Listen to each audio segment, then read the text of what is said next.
Here's another drill of all trades project for you. This old house, this is on the bathroom door here. Over time the wood has split and that hole right there in the center is stripped out. This one was stripped out too.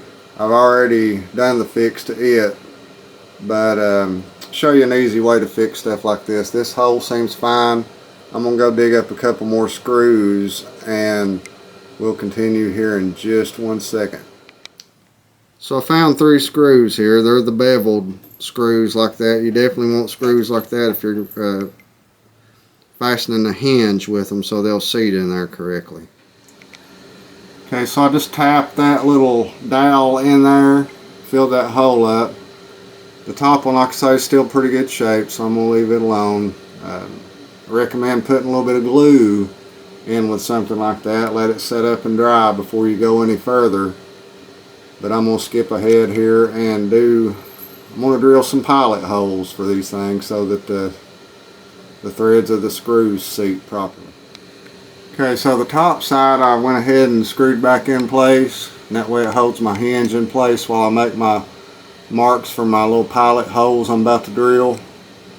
So about to drill those out real quick and put the screws in it, and we'll have a project finished here in just a moment.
Takes care of that problem. I will patch all that in and make it look pretty later.